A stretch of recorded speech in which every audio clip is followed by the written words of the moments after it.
구약성경 이사야 20장 1절로 6절까지 말씀입니다.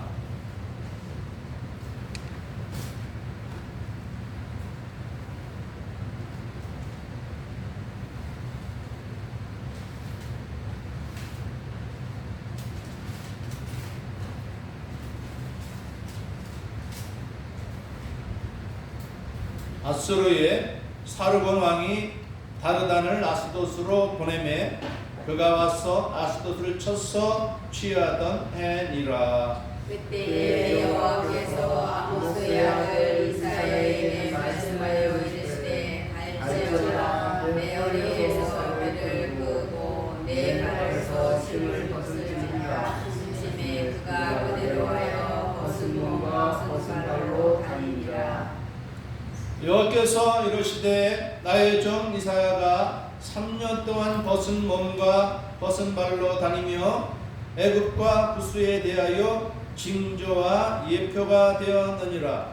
이와 같이 애굽의 포로와 구스의 사로잡힌 자가 아수르 왕에게 끌려갈 때에 젊은 자나 늙은 자가 다 벗은 몸과 벗은 발로 볼기까지 드러내어 애굽의 수치를 보이리니 그들이 바라던 구스와 자랑하던 애굽으로 말미암아 그들이 놀라고 부끄러워할 것이라. 그날의 예변 주민이 말하기를 우리가 믿던 나라 곧 우리가 아수르 왕에게서 벗어나기를 바라고 달려가서 도움을 구하던 나라가 이같이 되었은즉 우리가 어찌 능히 피하리오 하리라.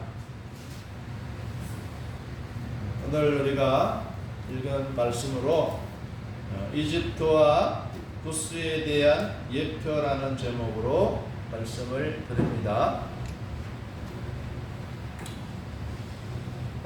이때 이사야 선지자가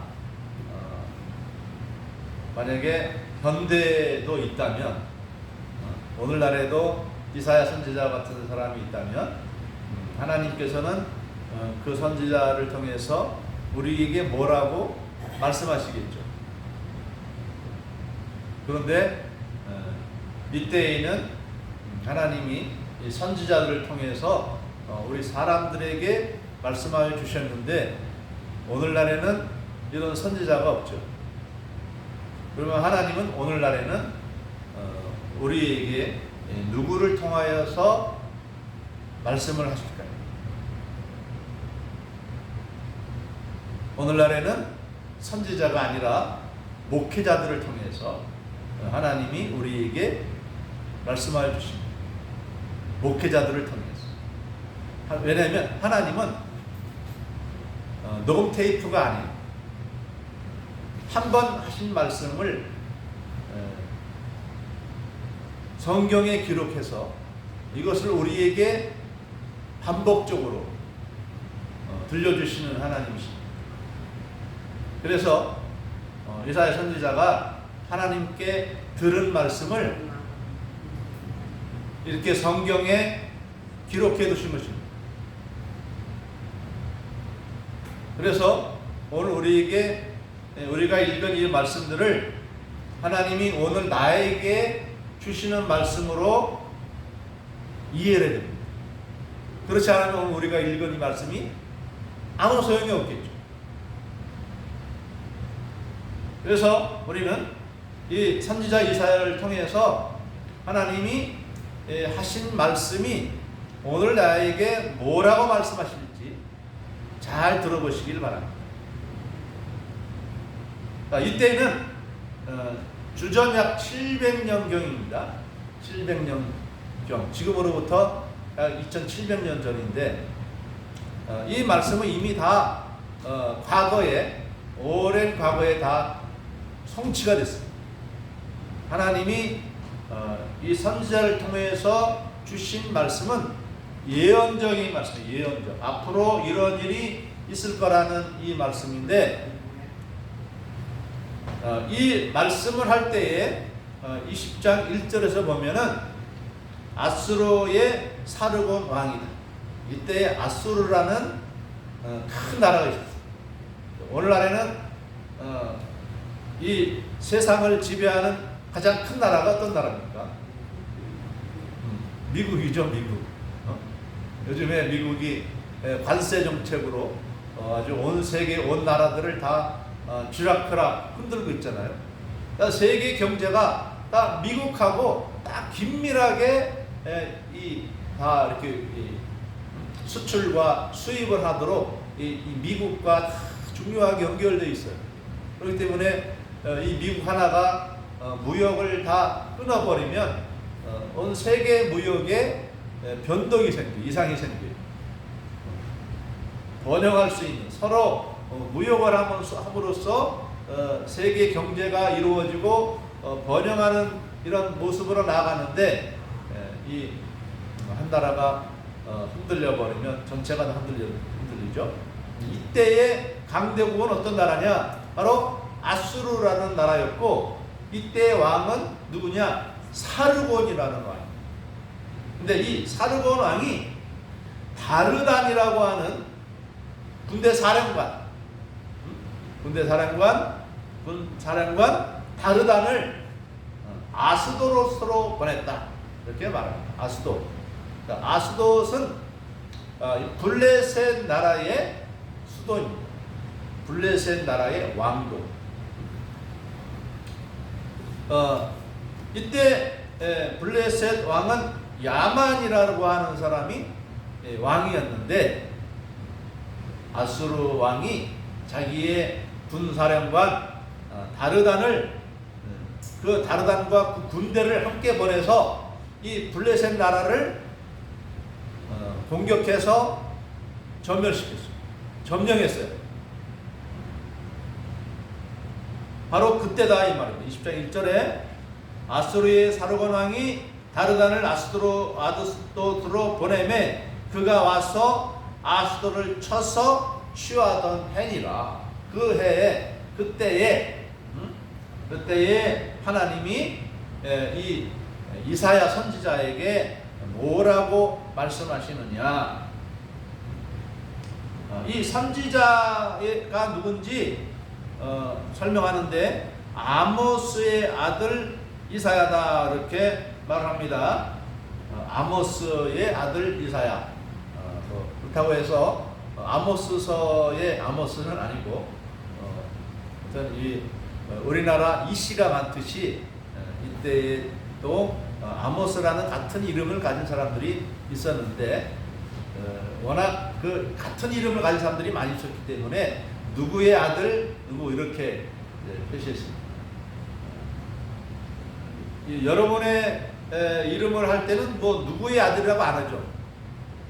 앞에 성이 있으니까 이씨, 뭐 유씨,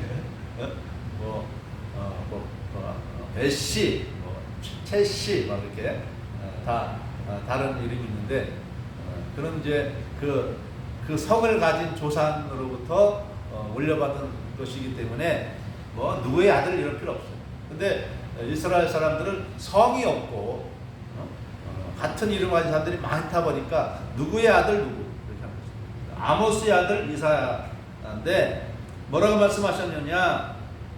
갈지어다 내 허리에서 배를 끄르고 내 발에서 신을 벗으라 그랬습니다. 이때 이 배옷이라고 해서 오늘날에도 우리 그 주로 이제 돌아가신 분, 사망하신 분을 이제 그걸 뭐라고 그러죠? 수의를 입혀줄 때 배옷을 입혀주죠. 왜냐면 배옷이 잘 이제 썩고 또 잘 불에 타고 하기 때문에 이제 매장을 했을 때 또 화장을 했을 때 자 펄펄 다 타서 없어지는 것이기 때문에 배옷을 입는데 이때의 이스라엘 사람들에게는 이 어떤 슬픈 일을 만날 때 국가적인 어떤 재앙과 같은 어려운 일을 만날 때 사람들이 배옷을 입고 하나님 앞에 통곡하며 기도하는 것이죠. 슬픔을 그렇게 나타내는 것입니다. 또한 친한 사람한테 또 병문안을 할 때 아니 그 조문을 갈 때 우리는 뭐 이제 남자들은 검은 양복에 검은 넥타이를 입고 조문을 하죠. 그런데 이때에는 베옷을 입고 조문을 하고 하는 것입니다. 여러 가지 용도로 슬픔을 나타낼 때, 회개하면서 하나님 앞에 기도할 때 베옷을 입고, 또는 돌아가신 분을 조문할 때 베옷을 입는데, 하나님이 선지자 이사야에게 베옷을 입으라고 할 때에는 뭔가 슬픔을 나타내는 것이죠. 좋은 일로 베옷을 입으라는 것은 아니죠. 그런데 베옷을 입는데 허리에서 배를 끌고 그랬어요. 허리에 있는 벨트, 허리를 끌으라고 그랬는데, 그리고 또 내 발에서 신을 벗으라고 했습니다. 그래서 그가 그대로 하여 벗은 몸과 벗은 발로 다니니라 그랬습니다. 단순히 배 허리에서 허리띠만을 끓는 것이 아니라 벗은 몸과 벗은 발이다 이렇게 표현한 것을 보니까, 아마도 이 베옷의 상체는 아마도 이렇게 걷어내서 아마도 속옷만 입은 것이 아닌가 이렇게 여겨져요. 그렇기 때문에 벗은 몸과 벗은 발로 다니는데,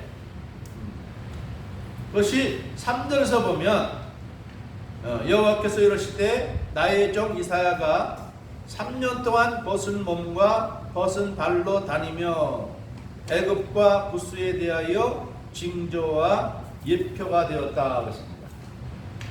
이 3년 동안 완전히 벗은 것은 아니고 겉옷을 벗고 이제 속옷만 입었는데, 속옷만 입고 또 신발을 안 신고 맨발로 이렇게 다니는데, 얼마 동안 그렇게 한다고요?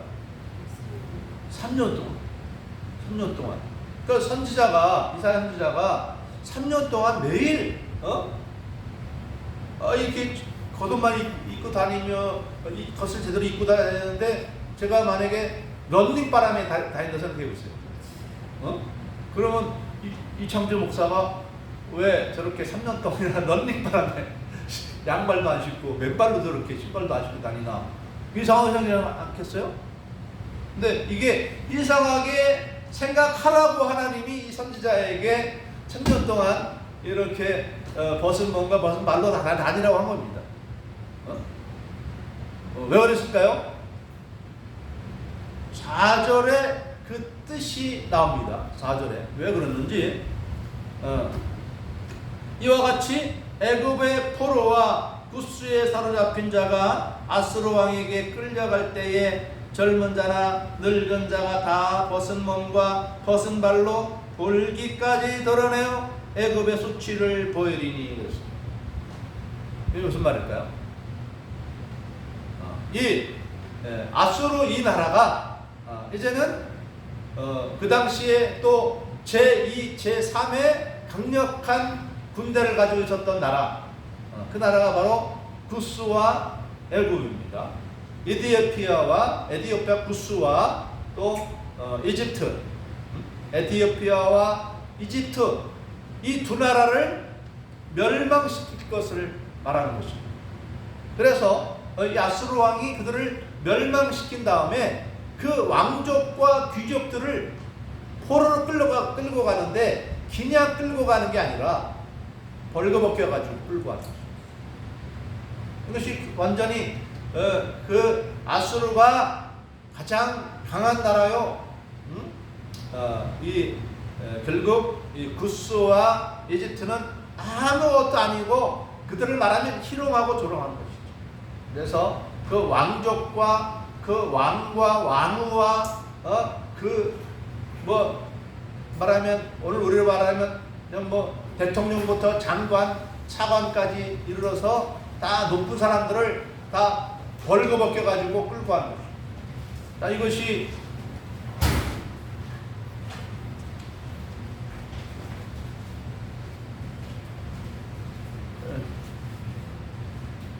입에 빠지는 건 안 빠져서 좋은데 중간에 들어오면 안 돼요. 앞으로 예배 전에 자 오시기 바랍니다. 영화 볼 때 영화를 중간에 들어가서 본 사람은 없죠. 미리 다 가서 준비하고 보는 것처럼 지금까지는 제가 책망을 안 했는데 오늘 책망을 합니다. 절대로 늦지 마시고 늦으려면 아예 나오지 마세요. 그렇게 해야지 제대로 믿음이 됐지. 그래서 뭐 예배 안 들은 것도 아니고 들은 것도 아니고 아무것도 아닌 것을 되지 않도록 해야 됩니다. 우리의 믿음이 확실해야 됩니다. 믿으려면 믿고 안 믿으려면 안 믿고 이게 확실해야 돼요. 하나님은 중간을 원하지 않습니다.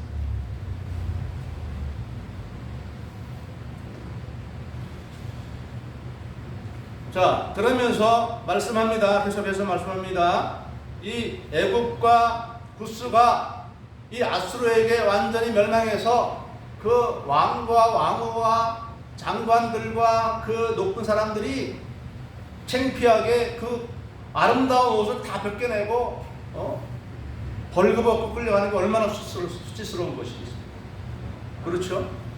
평민도 높은 사람이 아니란 평민도 벌거벗기지만 부끄럽고 창피한데 이렇게 높은 사람들을 다 끌고 가는 것입니다. 그래서 뭐라고 말합니까? 젊은 자나 늙은 자나 다 벗은 몸과 벗은 발로 볼기까지 드러내어 애굽의 수치를 보이리니 그랬어요. 볼기라고 하는 것은 바로 우리의 가려질 부분을 다 드러내는 것을 말하는 것이죠. 그래서 5절에 그들이 말하던 구스와 자랑하던 애굽으로 말미암아 그들이 놀라고 부끄러워할 것이다 그랬습니다. 그들이란 누구를 말할까요? 그들. 애굽과 구스를 의지하던 사람들을 말하는 것입니다. 애굽과 구스를 의지하던 사람들. 그들 중에는 이스라엘도 있어요. 이스라엘도 애굽을 의지하는 사람들이 많이 있었어요. 그런데 그들이 부끄러움을 당하게 될 것이다 그럽니다. 자기가 의지하던 사람이 망했습니다. 내가 어떤 직장에 다니는데 직장 사장이 사업이 실패했어. 그래서 사업이 문을 닫아야 돼. 그럼 어떻게 됩니까? 내 위치도 초라해지는 것이죠. 이 구스와 애굽도 이전에는 아수르가 점령하기 전에는 최고로 강한 전 세계적으로 아주 강력한 나라였었는데 이게 초라한 모습이 된 거예요. 우리 과거에는 우리 주변에 이 중국이라는 나라가 아주 늘 강대한 나라로 있었지 않습니까? 땅덩어리도 크고 인구도 많고 늘 강대한 나라로 있었는데 공산주의 중공이 되면서 나라가 축소되고 막 위축되었잖아요. 그런데 이제 다시 이제 이 중국이 옛 영광을 회복하기 위해서 이제 막 무역 정책을 일으키면서 지금은 국가적으로 말하면 세계 2위 국가가 됐어요. 2위 국가.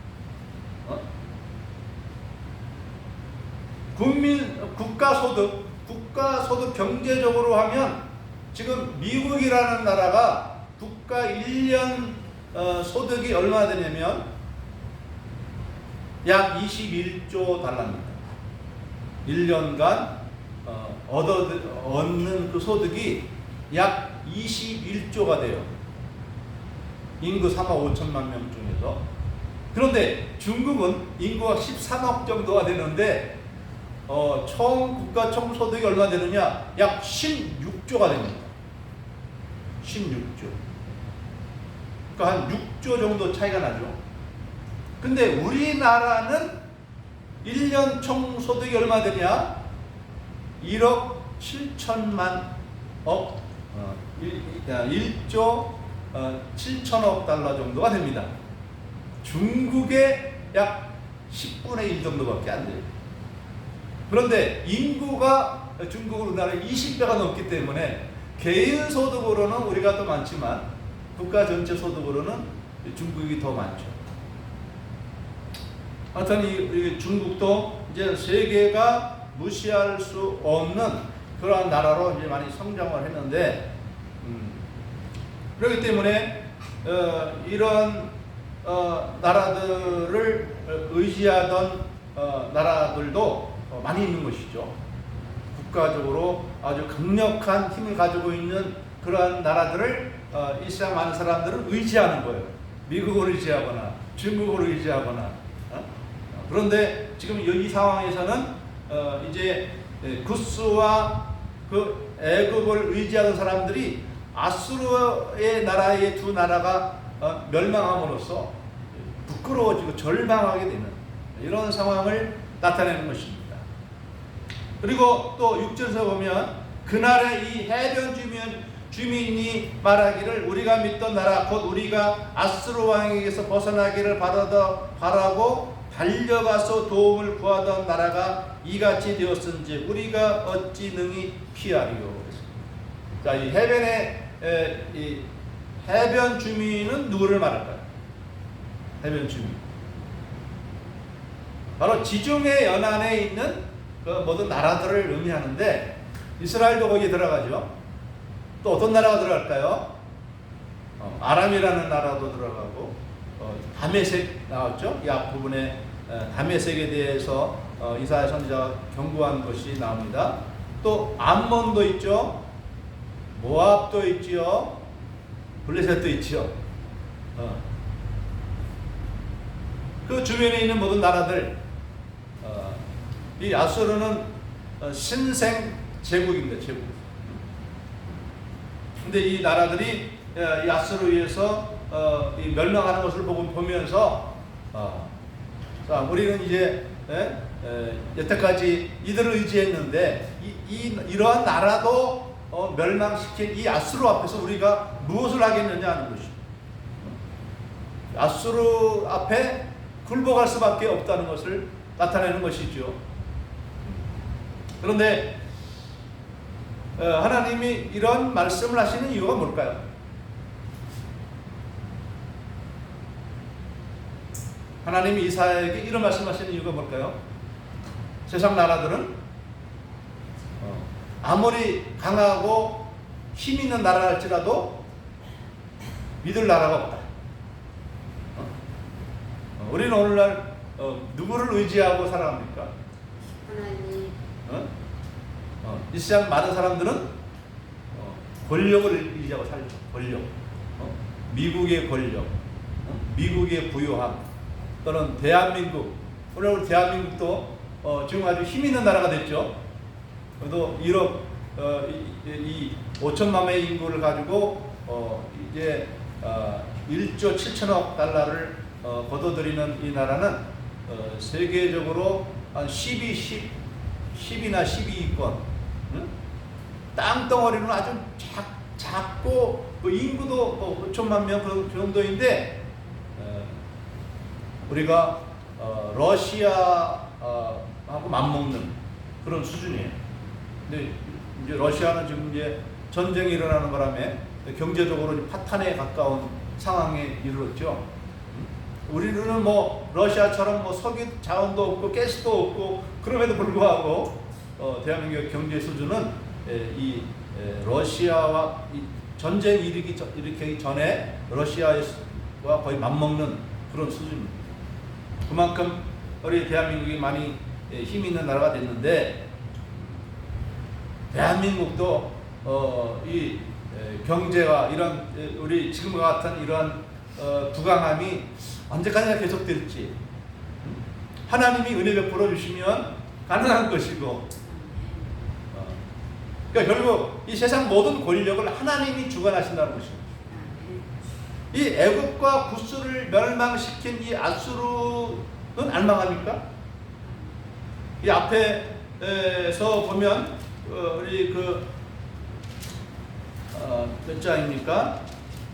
이사야 14장 24장 24절부터 보면은 아수르를 하나님이 멸망시킨다고 또 예언했습니다. 아수르. 아수르가 두 나라를 멸망시킬 것을 예언하고 또 아수르가 또 바벨론에 의해서 또 멸망당할 것을 예언하고 또 우리 다음 주에 가면 이제 21장에 갈 텐데 아수르를 멸망시킨 바벨론도 또 멸망한다. 그러면 아수르를 멸망시킨 바벨론은 안 망합니까? 망하죠. 누가 망하게 합니까? 바벨론 어느 나라가 멸망시키죠? 메데 파사라는 나라가 우리 성경 우리 역대상하, 역대하, 열왕기하 그쪽 부분에 가면 그 역사가 잘 나와 있습니다. 바벨론은 메데 파사가 우리 그 에스라서까지 가야 되냐? 메데 파사가 멸망시키고 메데 파사는 또 헬라 오늘날로 말하면 그리스라는 나라가 헬라 제국이 멸망시키고 헬라 제국은 누가 멸망시켰죠? 로마 제국이 멸망시키고 로마 제국은 누가 멸망시켰죠?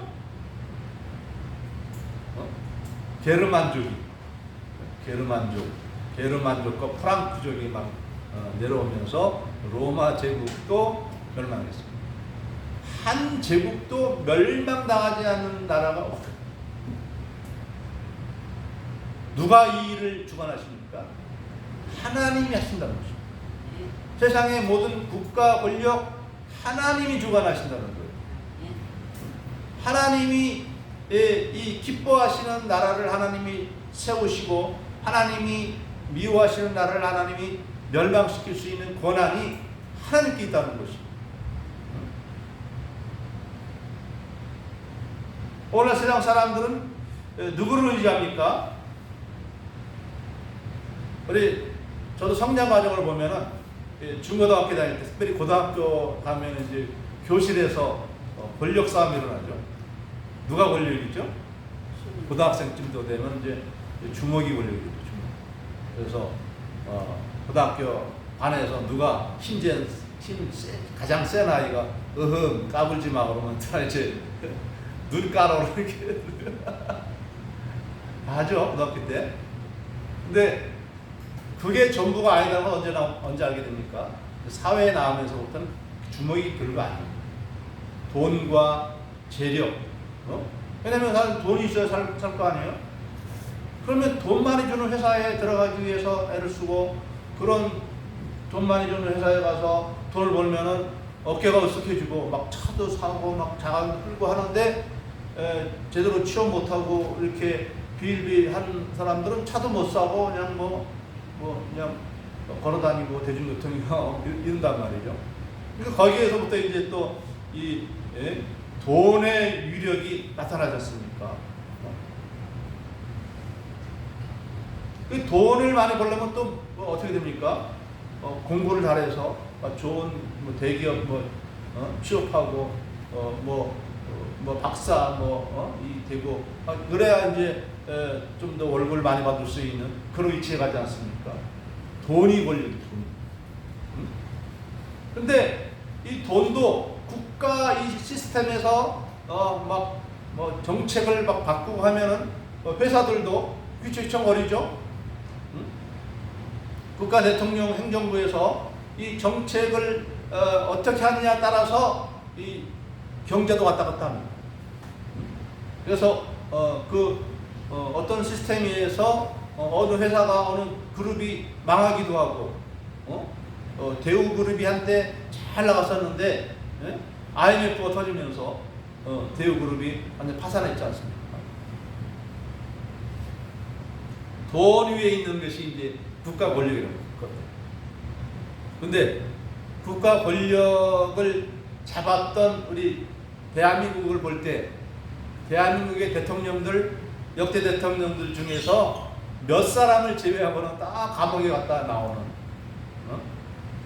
지금도 이전 대통령이 이렇게 감옥에 있는 이러한 상황이 됐어요. 권력이라는 거 하루아침에 망할 수 있는 게 권력. 국가 권력, 미국의 권력도 마찬가지. 미국의 권력도 하나님이 넘어뜨리려면 한순간에 무너질 수 있는 것입니다. 아무것도 아니에요. 지금 큰 소리 치고 있지만 트럼프가 왜 이렇게 지금 관세 정책을 하고 세계 나라들을 위협합니까? 그 나라 사람들의 빚이 얼마냐? 빚이 36조. 1년 소득이 21조인데 그 사람들의 빚이 36조 달러가 됩니다. 우리나라가 1년 열심히 벌어봤자 1조 7천억인데 이거 1조 7천억에 25배 정도 되는 우리나라 1년 동안 열심히 벌어봤자 빚 갚고 나면 다 사라져버리는 것이죠. 빚이 워낙 많으니까 그렇게 막 관세 정책을 해서 너희들 우리나라에 물건을 팔려면 세금을 거기에 얹어서 줘야 된다. 막 이렇게 관세 정책을 펴고 있지 않습니까? 지금 미국이 흔들리고 있기 때문에 이런 상황이 일어난 거예요.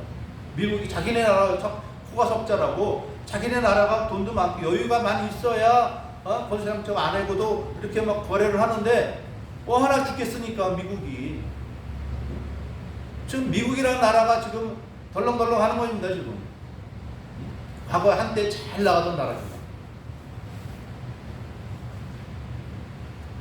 세상에 의지할 자 아무도 없습니다. 아무도 없습니다. 오직 하나님만 의지하라는 얘기예요. 하나님이 우리에게 주시는 말씀은 우리를 당신의 종으로 만들기 위해서 하나님을 경외하고 그 뜻에 순종하라는 것이 아닙니다. 하나님이 우리에게 요구하시는 것은 우리의 행복을 위하여, 우리 영생을 위하여 주시는 말씀이지 우리를 괴롭히려고 주시는 말씀이 아니에요. 하나님의 10계명 중에서 3계명 중에서 악한 계명이 어디 있습니까? 우리를 부담스럽게 하고 우리를 괴롭히는 계명이 어디 있어요? 다 우리 행복과 우리 영생을 위해서 주신 말씀입니다. 하나님이라는 존재가 영생하는 분이기 때문에 하나님은 당신의 형상을 따라 지음받은 우리 인생들이 영생하기를 원하는 거예요. 그런데 영생하는 우리가 하나님을 거스리고 악을 행한다면 우리를 그렇게 영원토록 살도록 만들어준 하나님의 그 뜻이 좌절되는 거 아니겠습니까? 하나님이 자기가 만든 피조물들에 의해서 배신을 당하고 한다면 하나님이 그들을 사랑할까요? 하나님이 우리를 위해서 못한 게 뭔데요? 안 한 게 뭔데요? 하나님이 이 세상 만물을 만드시고 그 중에서 우리 인생들을 가장 존귀하게 만들어주신 분이 하나님 아닙니까? 우리가 그 하나님을 경외하는 것이 마땅하죠. 하나님을 대적하여 자기가 하나님 되겠다고 반역한 귀신들을 섬기는 것이 마땅하겠느냐. 생각해 보세요. 마귀는 신이 아니고 타락한 천사예요. 하나님이 피조물인데 교만해져서 자기가 하나님 되겠다고 한 것이 바로 귀신입니다. 그런 귀신을 우리가 섬기겠습니까? 우리는 마땅히 우리를 창조하시고 또 우리의 죄를 사하여 주시고 우리로 예수님처럼 거룩한 성품의 사람으로 만들어 주시기 위해서 예수님을 하나님의 아들이신 예수님이 이 땅에 세상에 와서 십자가 지시고 대신 죽으신 그 은혜까지 우리에게 부어주셨습니다. 우리를 강제적으로 너 나쁜 놈아 너 왜 그렇게 나쁜 짓 해서 이렇게 책망하시는 하나님이 아니라 내 나쁜 짓 해도 좋다. 왜냐하면 우리는 아담과 하와의 이 죄성을 물려받았잖아요. 유전자처럼 그 죄성을 물려받아서 이 땅에 한 사람도 의인이 없어요. 아무리 거룩해 보이는 사람도 아무리 의로워 보이는 사람도 다 죄인이에요. 나만 나쁜 생각 가지고 있는 게 아니라 다 그래요. 다 나쁜 놈들이에요. 다. 그래서 하나님이 우리 인간의 힘으로는 의로워질 수 없기 때문에 예수님을 제물로 삼아서 예수님을 믿는 자에게는 그 죄를 그저 용서해 주시는 거예요. 하나님이 요구하시는 것은 우리의 진실한 마음이죠. 인정하는 겁니다. 인정. 내가 죄인입니다. 저를 위해서 예수님의 이 십자가의 제물이 되게 해주신 것 감사드립니다. 내 죄를 용서해 주시고 또 우리가 죄 용서받고 하나님의 자녀가 돼서도 말씀대로 살려고 할 때 말씀대로 사라지니까 잘 안 사라지잖아요. 그래서 우리에게 또 성령을 보내주셨어. 성령으로 우리를 도와주게 하시는데 성령님은 어떤 자를 도와주시느냐? 말씀대로 살고자 하는 자를 도와주시고. 그렇기 때문에 우리에게 예배와 말씀과 기도가 필요한 거예요. 그러면 우리는 하나님을 기쁨으로 순종하며 살아갈 수 있는 것입니다. 이것이 우리의 삶의 습관이 될 때, 습관이 되면 뭐든지 쉬워지죠. 십계명 말씀 지키는 거, 이게 어떤 사람, 어떤 계명은 쉬운데 어떤 계명들은 지키기 굉장히 어려워요. 사람마다 각각 달라요. 이 계명대로 우리가 살아가는 것이 내 삶의 습관이 되면은 얼마나 좋아요. 우리 부모를 공경하고, 또 자기 아내, 자기 남편을 사랑하고, 자기 자녀를 사랑하고, 거짓말하지 않고, 도둑질도 하지 않고, 탐내지도 않고, 예수님이 우리를 사랑하고 서로 사랑하며 살아가고, 얼마나 좋습니까? 근데 이것이 잘 안 되던 게 습관이 되면 얼마나 쉬워진지 몰라요. 얼마나 편한지 몰라요.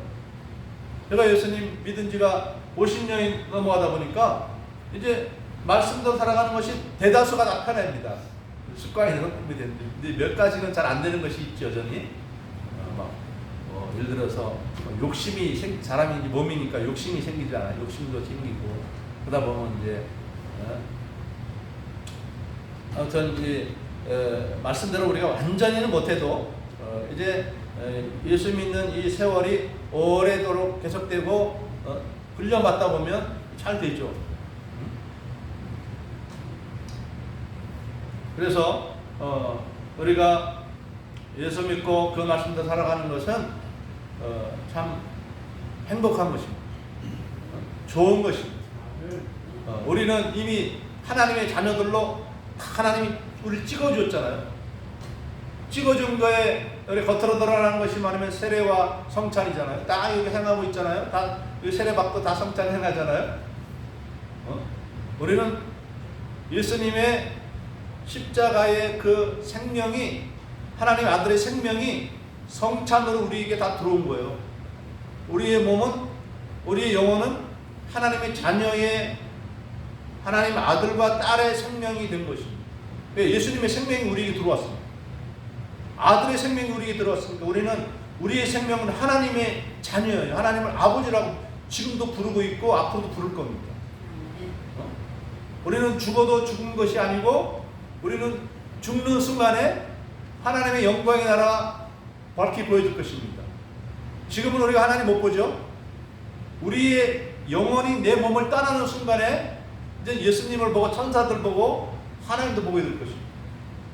진짜네. 성경에 있는 말씀이 거짓말인 줄 알았는데 정말 하나님이 계시네. 하나님이 어디 계시죠? 하늘나라 보좌에 앉아 계시죠. 보좌 우편에 누가 있죠? 예수님이 있고 또 이 호위하는 천사들이 있고 우리는 장차 우리 두 눈으로 다 보게 될 것입니다. 우리의 미래가 다 이미 복 주시기로 결정된 자들입니다. 이 믿음을 잘 지키고 이 말씀대로 끝까지 붙들고 나아감으로 다 영광의 나라로 나가는 여러분 되시기를 주님의 이름으로 축복합니다.